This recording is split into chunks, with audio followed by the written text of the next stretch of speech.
Parliament, dissolve or not to dissolve? A number of things. I think there is a sense in which we must understand what Chief Justice Maraga did.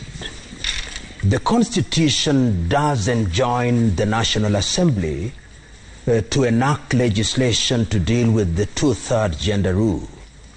The truth is that the National Assembly, as presently constituted, has tried to do so several times without success. The truth is that there have been several petitions before the Chief Justice. But as my good friend Professor Makau Wamutua said, and I agreed with him, Chief Justice Maraga is a good judge and a bad politician. So that if you look at what is said in terms of presenting that 15-page document to the President of the Republic of Kenya to dissolve Parliament, if you interpret the Constitution in a mechanistic and pedantic manner, you can't fault him. But you don't interpret the Constitution in a vacuum. Let me, if you grant me latitude, Article 97 of the Constitution tells you the composition of Parliament. 290 geographically based constituencies.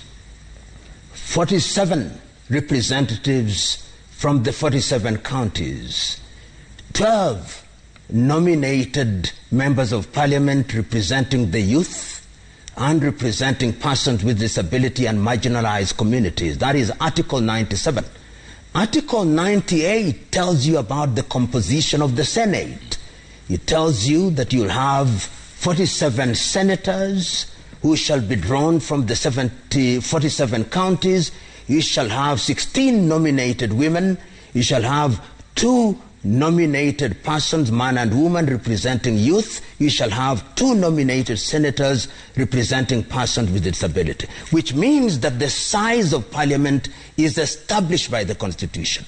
If we were to swallow the prescription of Chief Justice Maraga, whom I respect, lock, stock and barrel, you would go into an election within 90 days.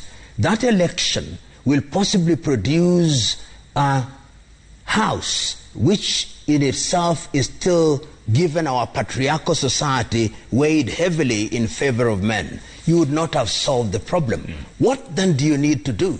Is to deal with the architecture and the provisions of the Constitution. You've got to amend the Constitution. And we said this very early on.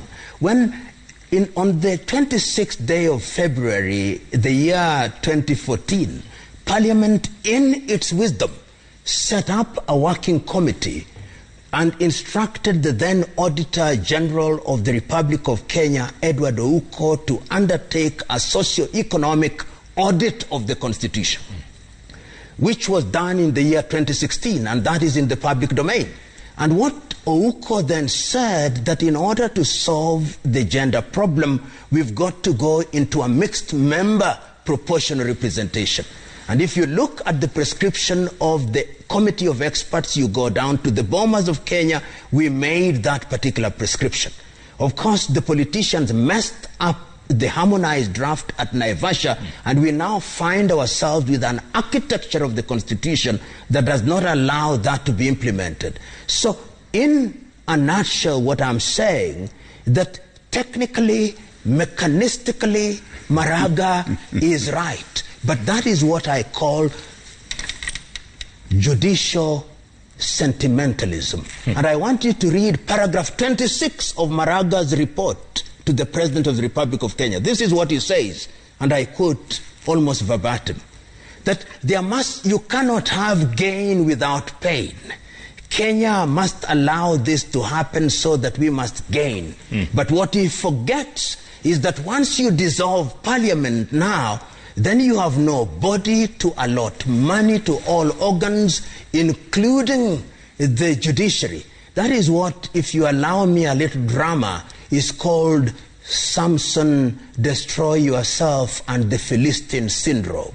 You destroy yourself, you destroy the judiciary, you destroy all organs without looking at this. And many people have spoken to this. Very individuals whom I respect, if you permit me to conclude. And I agree with them. Makawa Mutua gets it right. Devin D gets it right. They get it right in recognizing the fact that, Maraga, you are right.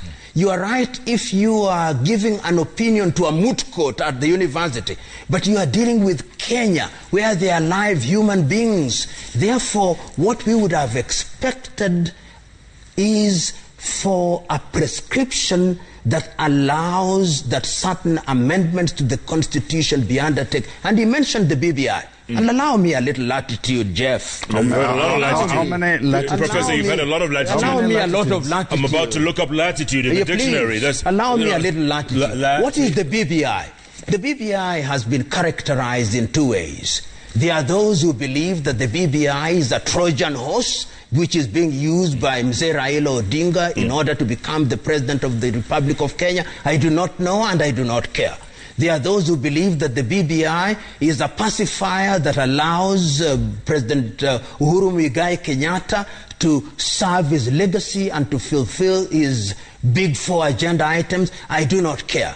But what I know, that in the context of where we are now, there is a merit in re-examining the Constitution of the Republic of Kenya in order to purge some of the things which I call heresies, which are to be found there. And what are they? One, you want to look at the representation of women. And I think because of historical reasons, we ought to ensure that the women folk are represented in elective and appointive positions. Okay, let me ask you Barack. Need an, let me go to Barack before he...